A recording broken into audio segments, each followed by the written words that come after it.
On retient le succès des grands événements, mais très souvent, on oublie les coulisses, les histoires, les doutes qui se cachent derrière ces grands projets. Aujourd'hui, nous allons nous replonger sur l'organisation de la première édition de la musique verte. D'abord, replongeons dans le contexte en 2018-2019. En 2018 déjà, directeur commercial dans une télé de la place et parallèlement, j'animais à la radio de l'université. Mais j'ai toujours réfléchi à quoi faire, à quoi créer pour avoir un impact. Qu'est-ce qu'il faut créer pour pouvoir laisser un héritage digne qui puisse impacter sa communauté aussi bien nationale, sous-régionale et même internationale. Et cette idée m'a toujours taraudé de l'esprit. Je me souviens même être en train de raconter l'anecdote à un de mes copains vers 2018 pour lui montrer en quoi est-ce que ce type de projet-là me tenait à cœur. Mais je n'avais aucune idée de ce que j'allais créer par la suite. Et ensuite, j'ai toujours également été impressionné par les grands événements. Les événements de luxe, les événements captivants qui donnent de bonnes vibrations, de très bonnes émotions à la vie quotidienne de nos communautés. Je suis également parti du constat qu'il y a des problématiques qui tenaillent nos sociétés et la planète tout entière d'ailleurs.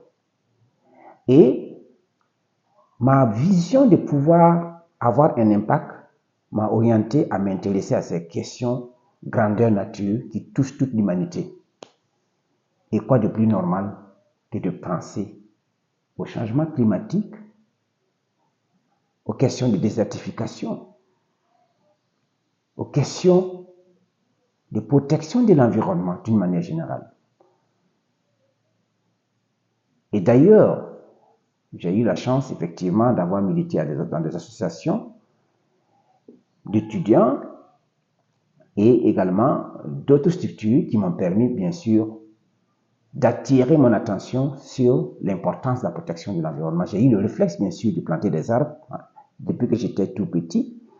Et également, quand je faisais mes études en master en communication, j'ai également eu le privilège d'avoir suivi des modules en lien avec, bien sûr, la responsabilité sociétale des entreprises, la communication responsable et bien d'autres. Et donc, du coup, je me suis dit que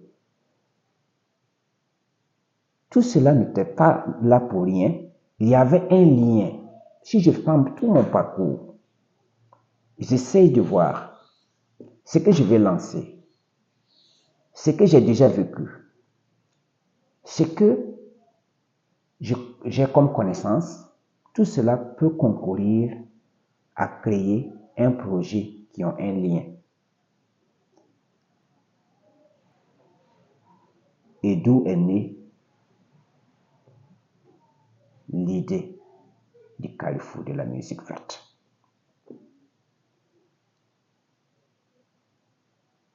Carrefour de la musique verte. Et c'est quoi le carrefour de la musique verte? Un carrefour comme un carrefour, la musique verte comme la musique sur l'environnement, sur les thématiques environnementales. S'il y a des espaces verts, s'il y a de l'économie verte, c'est qu'il peut y avoir de la musique verte. Ce n'est pas forcément la couleur, mais ce sont les questions écologiques. Voilà, qui nous fait penser, bien sûr, au concept de musique verte. Alors, et cette fois-ci, après avoir créé ce projet, la hargne qui m'animait s'est beaucoup stabilisée. J'ai senti au moins cette fois-ci, j'ai pu créer quelque chose. Et je me rappelle d'ailleurs même de l'anecdote d'une journaliste en son temps. Et quand on était en train de faire la mise en place pour la création, pour le lancement du projet, voilà, la conférence de presse, je partais rencontrer les tenanciers voilà, des espaces de loisirs et les artistes, ainsi de suite. Il y a une journaliste que j'ai eu l'occasion de rencontrer en son temps, voilà, à qui j'ai expliqué un peu mon projet. Et après, les jours même de la tenue de l'activité, elle n'a pas été présente. Quelques jours plus tard, on s'est rencontrés sur le même lieu. Elle m'a posé la question, mais finalement, qu'est-ce qui s'est passé avec ton histoire même? J'ai dit oui, nous sommes entrés dans l'histoire avec notre histoire. Donc, comme pour dire effectivement que c'était un sentiment pour moi d'avoir j'ai eu le sentiment d'avoir contribué, d'avoir au moins rentré dans l'histoire avec ce projet-là. Voilà. Effectivement, et ça, c'est sans l'anecdote même autour, bien sûr, de la création même du concept. Maintenant, dans la pratique, qu'est-ce qui s'est passé? Dans la pratique, j'ai décidé de rencontrer des copains à gauche, à droite, pour pouvoir exposer mon idée, ma trouvaille, la musique verte. Quand j'ai expliqué, il y en a qui ont sursauté de joie. Il y en a qui se sont comportés en journalistes. C'est d'ailleurs même la partie d'où est venu les liens avec l'environnement. Il y a un de mes amis à qui j'ai exposé voilà, ma trouvaille au cours d'une activité, une activité de formation à laquelle on s'est retrouvés ensemble là-bas. Je lui ai expliqué un peu, voilà, en 2-3 minutes, l'idée que je venais de trouver. Et lui, il m'a demandé, mais c'est quoi l'idée? Quand j'ai expliqué, ça va être un événement où les artistes seront récompensés, ainsi de suite. C'est là que lui m'a posé la question, mais si toi, quelle est la particularité de ce que tu veux faire là? Puisque ça existe déjà. C'est ce qu'il m'a dit. C'est là que moi j'ai dit, nous voulons faire les liens avec la protection de l'environnement. C'est là qu'il dit que waouh, que mais ça c'est un très bon projet.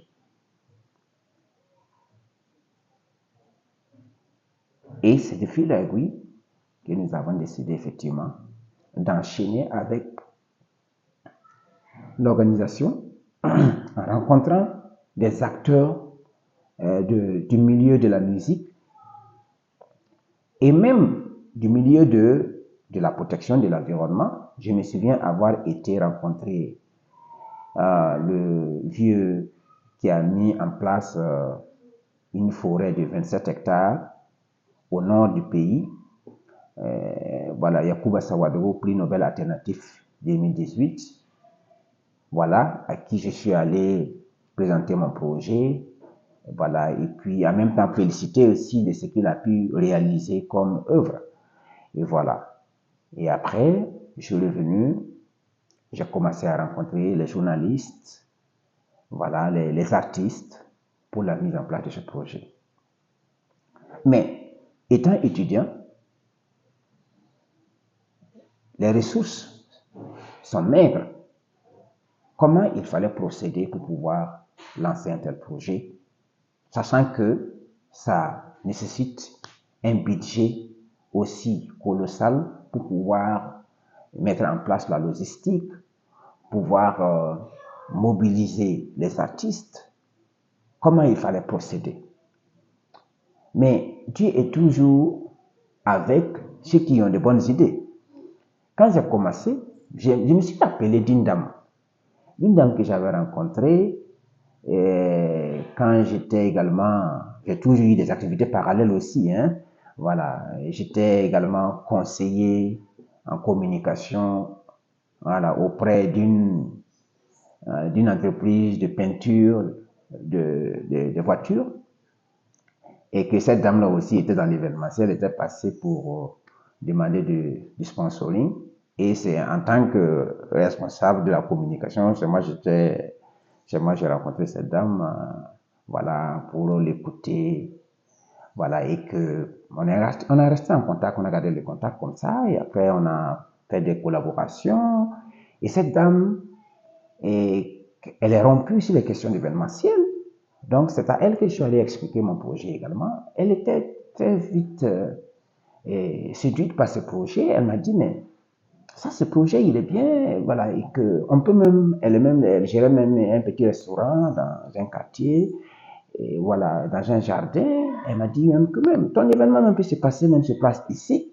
Elle m'a même dit non, que elle-même, elle connaît, voilà, elle connaît des gens même qui connaissent même des grands artistes du pays, les propriétaires même du jardin même connaissent, voilà, les plus grands artistes même de ce pays, voilà, les ministres, ainsi de suite. Donc, si tu veux, moi-même, je peux le voir, et puis voilà, il peut même te permettre d'organiser ça ici, voilà, faire venir des grands artistes, voilà, il peut même t'aider même à les mobiliser, tout ça.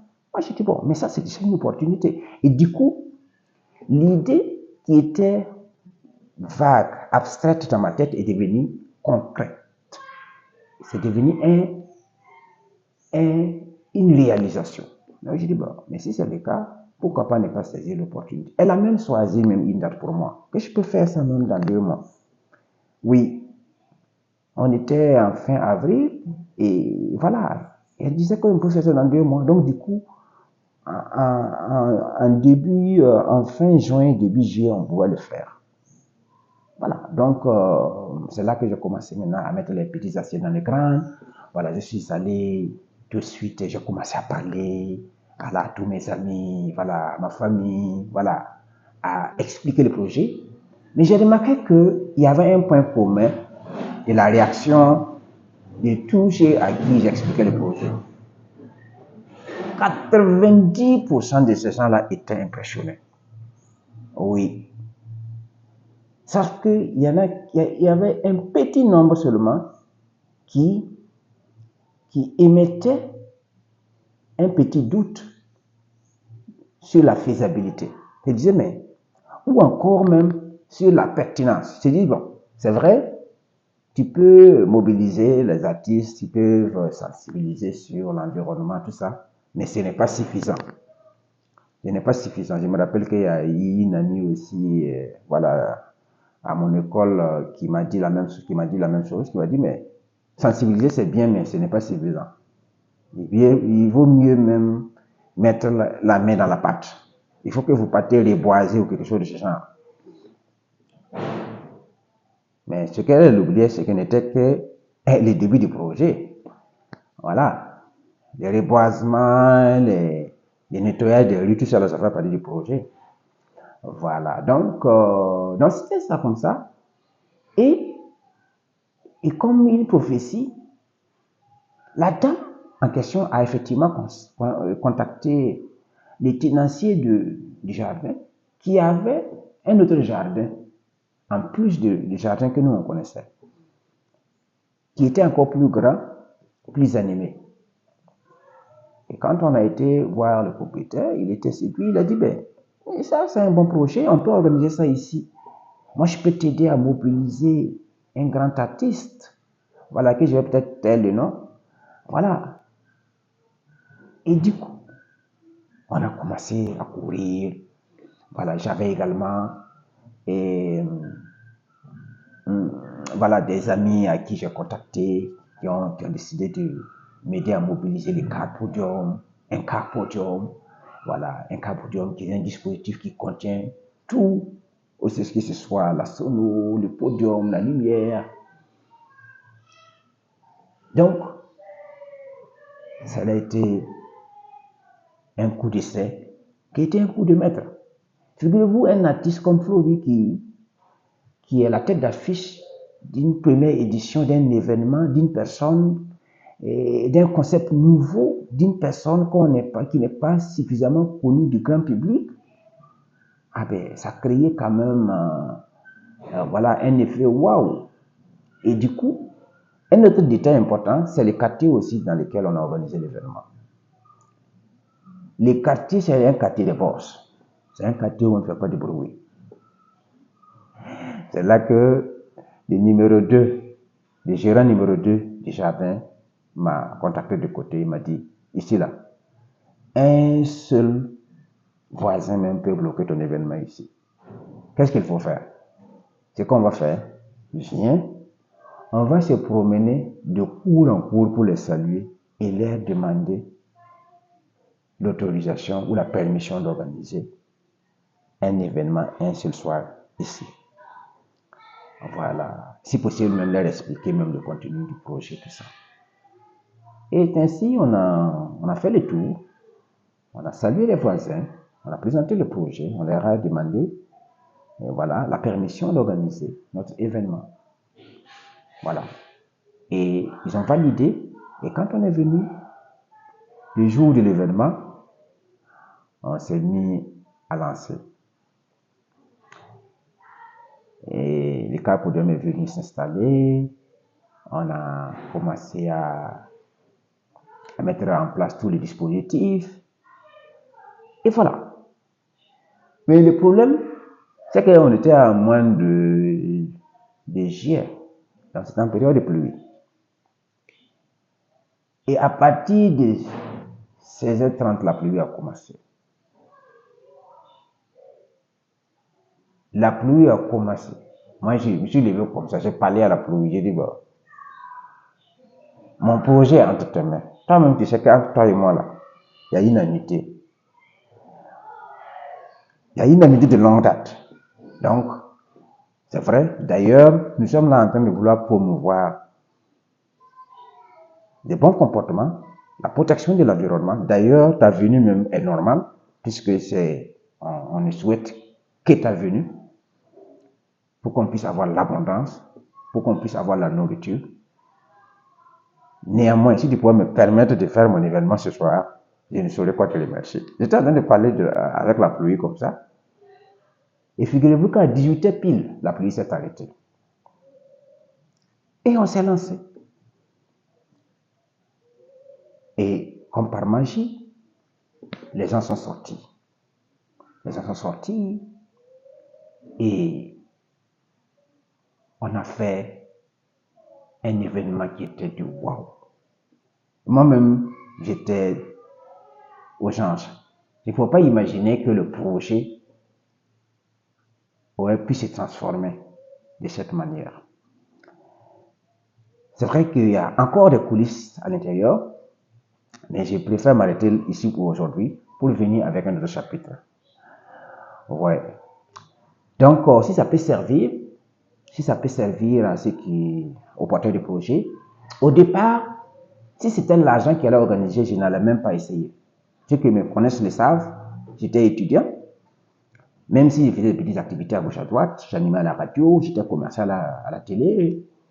Voilà, je faisais des petites activités. Mais cela ne permettait pas d'avoir des millions pour organiser un événement de dizaines ou de vingtaines de millions. Non, il faut qu'on se dise la vérité. Voilà. Mais je n'avais que mon idée, je n'avais que mon courage. Et j'ai lancé. Et quand j'ai lancé, il y avait des artistes. L'événement, quand on va évaluer l'événement à la fin, sa valeur s'élève même à pratiquement 10 millions. Hein. Oui, à pratiquement 10 millions. Voilà. Et figurez-vous que c'est cet événement qui continue jusqu'en 2026. Et nous sommes en train de vouloir aller à une autre étape encore plus fulgurante.